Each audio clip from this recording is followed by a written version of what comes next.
But throughout human space, something had changed permanently. The colonists and miners and artists who had answered the call to remember their violent heritage discovered that they didn't want to forget again. Not completely. Elena Torres received a final communication from General Kane a week after the victory. He appeared on her screen wearing civilian clothes, but his eyes still held the gleam of someone who had rediscovered an old passion. "Ambassador," Kane said, "I have some news that might interest the Council. Humanity has decided to establish a permanent defense force. Nothing aggressive, you understand. Just enough to make sure the galaxy's gardeners can tend their crops in peace." Elena smiled, and Kane realized that she, too, had been changed by the awakening. "I think the Council will be very interested in that news, General." "Very interested indeed." As the communication ended, Elena looked out her office window at the stars. Somewhere out there, humanity's children were building new kinds of gardens, tended by gardeners who remembered that the most beautiful flowers often grew in soil enriched by the bones of predators. The age of peace hadn't ended after all. It had simply acquired some very efficient guardians, and they were smiling. 2 hours later, Elena stood in her private communication chamber, entering codes that hadn't been used in over 800 years. The connection took several minutes to establish, routing through quantum relays hidden throughout human space. When the screen finally activated, she found herself looking at a man she had hoped never to meet. General Marcus Kane appeared to be in his 50s, though genetic modifications made it impossible to tell his real age. He sat behind a desk in what looked like a military command center, wearing a uniform that no one had seen in public for centuries. Behind him, Elena could see displays showing star charts, fleet positions, and tactical analyses. "Ambassador Torres," Kane said, his voice calm and professional. "I was wondering when someone would remember we existed." "General," Elena replied, trying to keep her own voice steady. "The Galactic Council is facing a threat they can't handle. The member species have forgotten how to fight, and there's an aggressive empire expanding through peaceful territories." Kane leaned back in his chair, studying Elena through the screen. "The Vorthok Empire. Yes, we've been watching them. Interesting species. They understand warfare, but they've only fought against civilized opponents who follow rules. They've never faced anyone who remembers what war really means. The Council needs help," Elena said. "They're talking about surrendering entire sectors to save what they can. And what exactly are you asking me to do, Ambassador?" Elena took a deep breath. She knew that what she was about to say would change everything, not just for humanity, but for the entire galaxy. "I'm asking you to remember what we used to be." Kane was quiet for a long moment. When he spoke again, his voice carried a weight that made Elena understand why her species had once been feared across known space. "Elena, do you understand what you're asking? For 3,000 years, humanity has chosen peace. We've built gardens where we once built weapons. We've raised children where we once trained soldiers. We've become everything the galaxy wanted us to be." "I know," Elena whispered. "If we wake that part of ourselves up again, there's no guarantee we'll be able to put it back to sleep."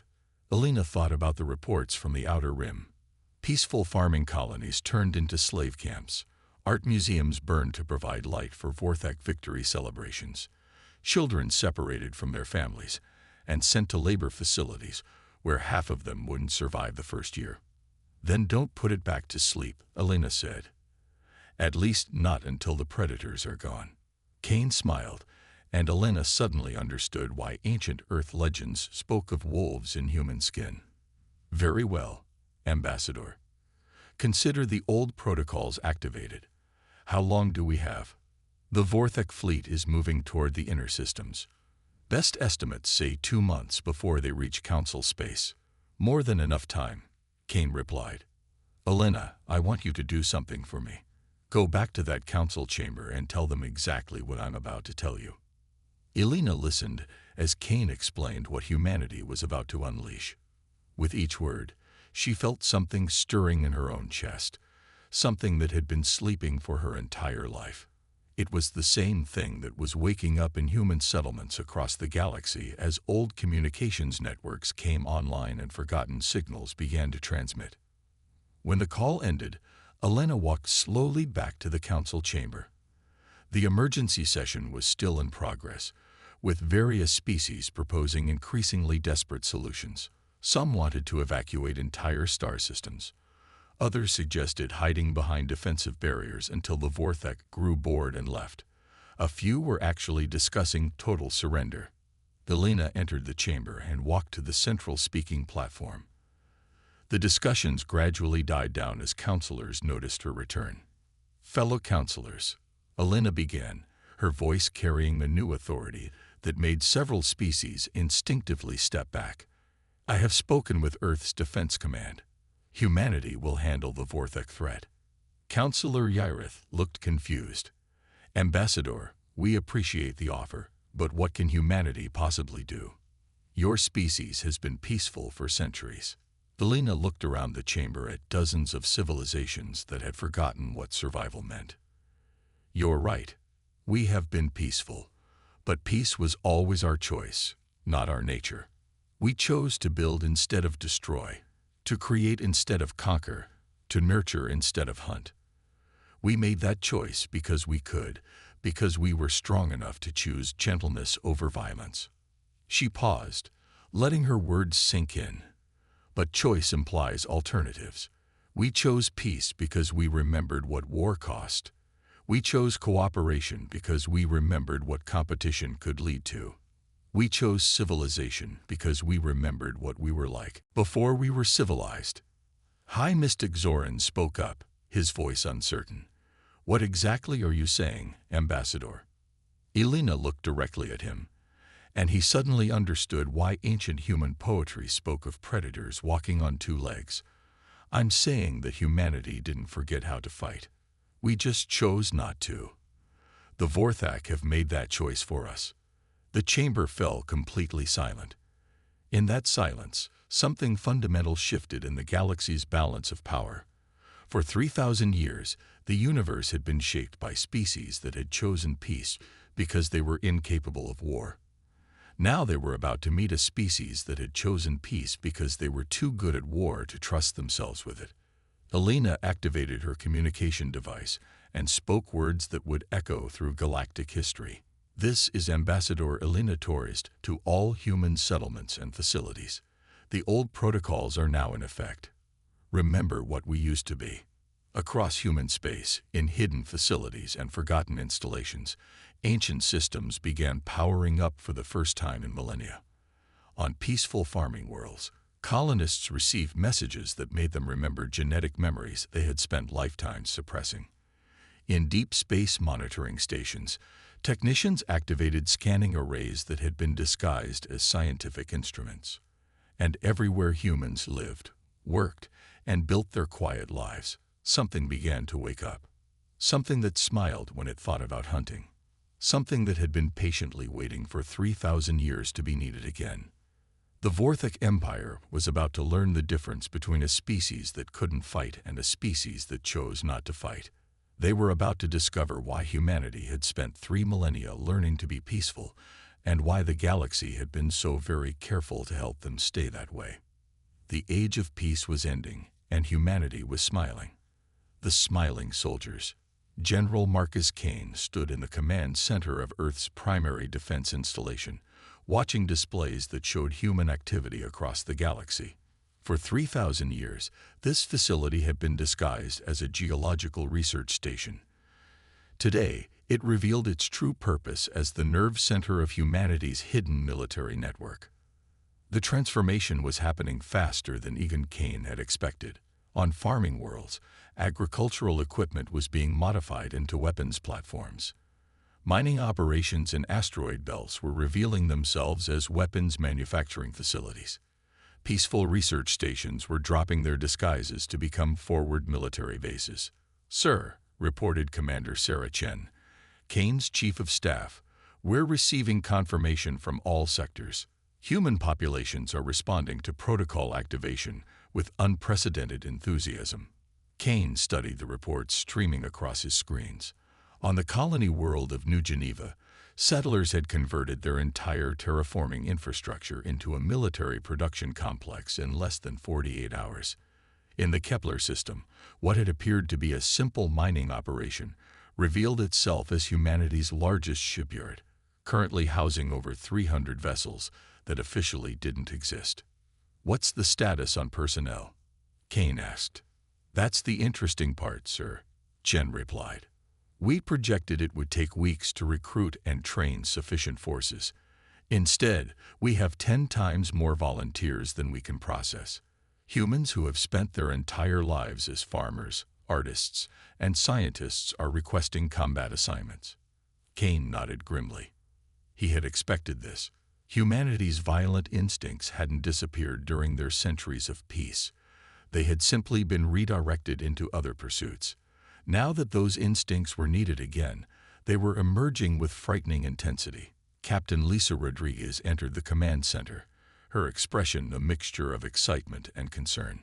She had been one of Kane's deep cover operatives, spending decades disguised as a merchant trader while actually gathering intelligence on potential threats. "General," she reported, "I just received word from our advanced scouts. The Vorthek fleet is moving ahead of schedule. They're approaching the Kepler system, where our largest hidden shipyard is located." Kane smiled, and Chen suddenly understood why their enemies had once called humans the smiling devils. "Perfect. How many Vorthek ships?" 200 vessels, sir. Their entire advance fleet. "And how many ships do we have operational at Kepler?" 50, sir, but they're mostly converted civilian vessels with improvised weapons. Kane's smile widened. "More than enough. Rodriguez, signal the Kepler Defense Force. Tell them they have permission to engage with full enthusiasm." Meanwhile, at Kepler Station, Commander David Park was having the time of his life. For 30 years, he had posed as the station's chief administrator, managing what appeared to be a simple asteroid mining operation. In reality, he commanded one of humanity's most sophisticated military installations. "Vorthek fleet is entering sensor range," reported his tactical officer, Lieutenant Amy Sullivan. She had been the station's communications specialist until yesterday. Today, she was running weapons systems that could destroy planets.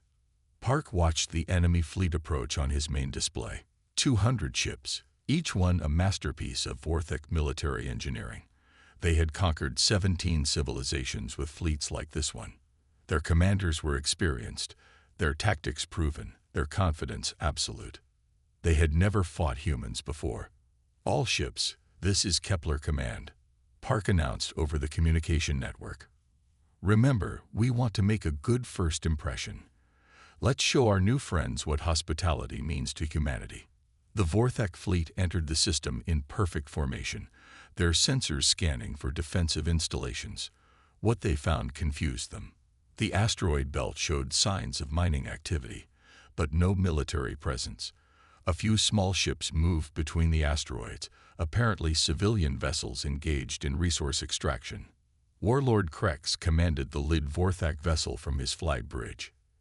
He was a veteran of dozens of campaigns, a master of interstellar warfare who had perfected the art of crushing peaceful civilizations.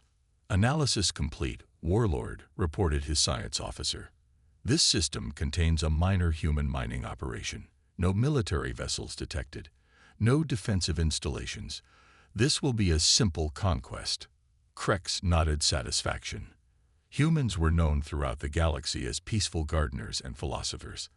They would probably surrender without resistance, just like the Altrani and the Quillen had done. "Open communication channels," Krex ordered. "Let's inform these humans of their new status." The communication screen activated, showing Commander Park sitting calmly in what appeared to be a civilian command center. Park looked relaxed, almost cheerful, as he spoke. "Welcome to the Kepler system," Park said pleasantly. "I'm Commander David Park. How can we help you today?" Krex was momentarily taken aback by the human's casual attitude. Most species showed immediate fear when confronted by a Vorthek fleet. This human seemed genuinely pleased to see them. "I am Warlord Krex of the Vorthek Empire. he announced. "This system now belongs to us. Surrender immediately, and you will be relocated to appropriate labor facilities." Park's smile widened. "That's a very generous offer, Warlord, but I'm afraid we'll have to decline. You see, we're quite fond of this little system, and we've put a lot of work into it over the years." Krex stared at the screen in disbelief. "Human, you appear to misunderstand the situation. We have 200 warships. You have mining equipment. Resistance is impossible." "You know," Park replied conversationally, "that's exactly what the last species told us when we were young and just starting to explore the galaxy. They had superior numbers, better technology, and absolute confidence in their ability to crush us." Park's smile took on a different quality, something that made Krex suddenly uncomfortable. "We really enjoyed proving them wrong." Before Krex could respond, every asteroid in the belt began moving.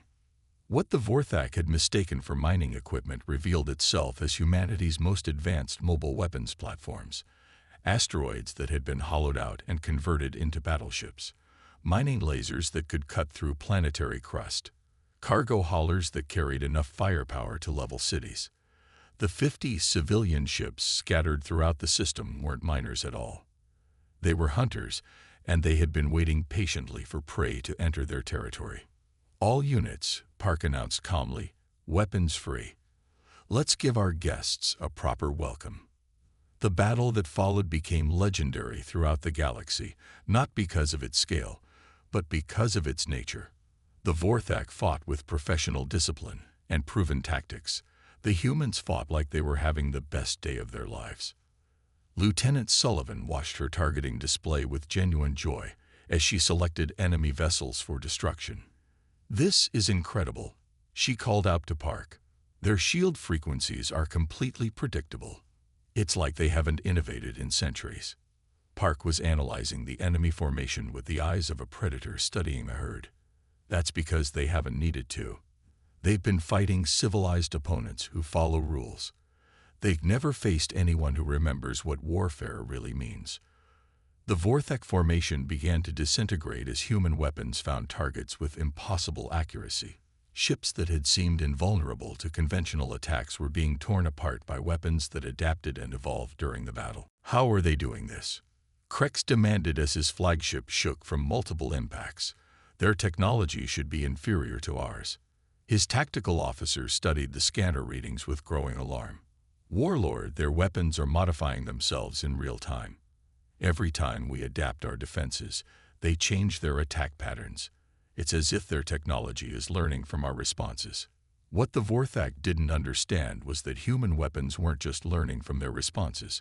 They were being controlled by minds that found the whole process intensely entertaining. 3,000 years of suppressed instincts were finally being allowed to express themselves, and humanity was discovering that they had missed the thrill of the hunt more than they had realized. Commander Park watched his tactical display with the satisfaction of an artist viewing his masterpiece. The enemy fleet was trapped in a perfect killing field, surrounded by weapons they couldn't see and couldn't predict. But Park wasn't interested in simply destroying them. He wanted to send a message. "All units, switch to precision targeting," Park ordered. "Disable their weapons and engines, but leave life support intact. I want survivors to tell this story."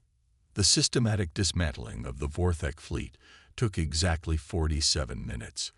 When it ended, 160 Vorthak ships were drifting helplessly in space, their crews alive but completely defenseless.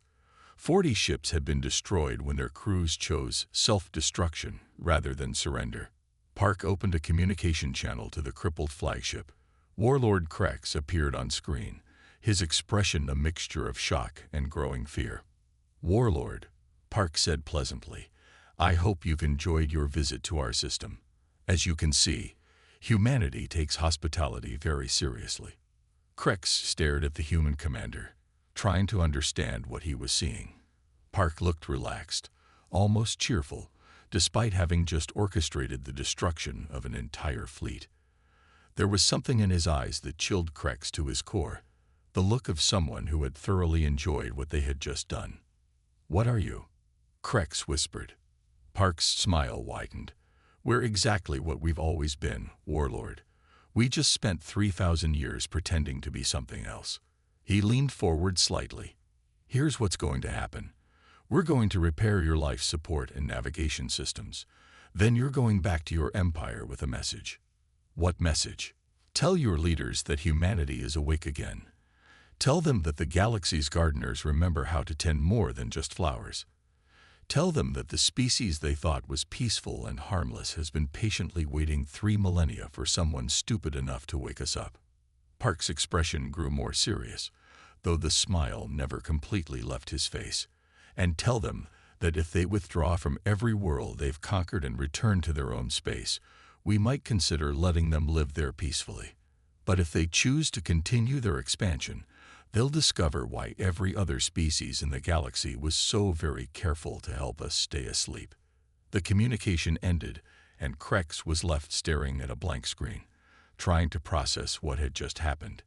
His species had ruled a third of the galaxy through superior firepower and tactical brilliance. In less than an hour, a group of humans had made him feel like a child playing with toys. 2 days later, reports of the Battle of Kepler reached every corner of known space. The reaction varied by species, but all of them were united in one realization: the galaxy had fundamentally changed. The Vorthic Empire, faced with evidence that their expansion had awakened something they couldn't defeat, began the fastest military withdrawal in galactic history. Within weeks, they had abandoned every conquered world and retreated behind their original borders, where they remain to this day. The peaceful species of the Galactic Council found themselves in a strange new universe, where their gardener neighbors had revealed themselves as sleeping apex predators. Some were grateful for the protection. Others were terrified by the implications. The Rude Awakening. Ambassador Elena Torres sat in the emergency session of the Galactic Peace Council, watching alien representatives panic in ways she had never seen before. The great crystal chamber that had hosted peaceful negotiations for 3,000 years now echoed with desperate voices and the sound of fear. The holographic display in the center of the room showed the latest reports from the Outer Rim territories. Red markers indicated worlds that had fallen to the Vorthic Empire in just 6 weeks.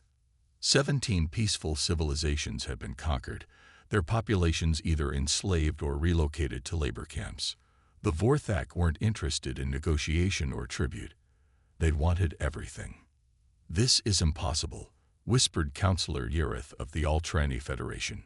His blue-skinned species had built the most beautiful cities in the galaxy, but they hadn't fought a war in over 2 millennia.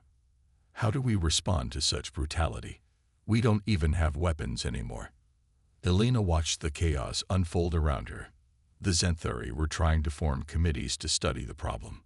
The Quillen were proposing meditation sessions to understand Vorthak motivations.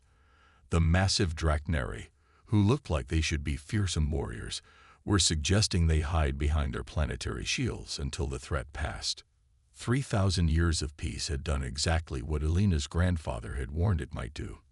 It had made the galaxy forget what predators looked like. "Perhaps we could offer them tribute," suggested Ambassador Krell from the Centauri Collective. "Surely they must want something we can provide peacefully." Elena finally stood up. The chamber grew quiet as all eyes turned to the human representative. Humanity was still considered the newest member of the council, admitted only after proving they had abandoned their violent past completely. "Counselors," Elena said, her voice carrying clearly through the chamber, "the Vorthak don't want tribute.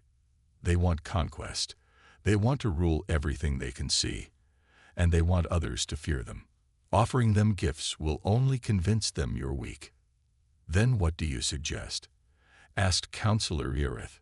"We are a peaceful civilization. We have moved beyond such primitive concepts as warfare." Elena looked around the room at dozens of species who had forgotten what survival meant. Has anyone actually tried to fight them? The question seemed to shock the assembly. Several counselors began speaking at once, their voices overlapping in confusion. "Fight them. We don't know how to fight anyone. Violence is not the answer to violence. Surely there must be a diplomatic solution." Elena raised her hand for silence. When the chamber quieted, She spoke again. The Draknari have the largest fleet in the galaxy. What happened when the Vorthak attacked your outer colonies? Warlord Graxus, the Draknari representative, shifted uncomfortably in his massive chair. Despite looking like a creature from humanity's ancient dragon myths, his voice was hesitant and uncertain.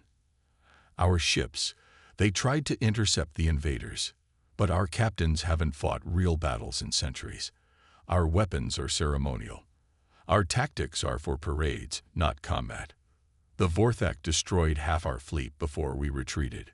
The Quillen have advanced technology, Elena continued. What about your defenses? High Mystic Zoran, whose species had mastered energy manipulation, bowed his head in shame. Our energy weapons were designed for construction and healing. We never thought to make them destructive. The Vorthak shields absorbed everything we could throw at them. Elena nodded grimly. She had expected this.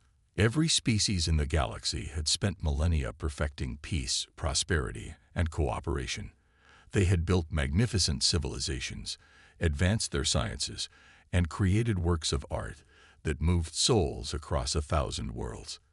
But they had forgotten the one skill that kept civilizations alive when facing true predators. I need to contact Earth, Elena said quietly. The chamber erupted in confused voices. Councillor Yereth raised his primary arms for attention. Ambassador Torres, with respect, what can Earth possibly do that our combined fleets cannot? Humanity's military was disbanded centuries ago when you joined the Council. Elena looked at him with an expression that made several nearby councillors suddenly uncomfortable. There was something in her eyes that hadn't been there before, something that reminded them of very old stories about what humans used to be. Our public military was disbanded, Elena said carefully. But Earth never forgot what we used to be capable of. We just chose not to be it anymore.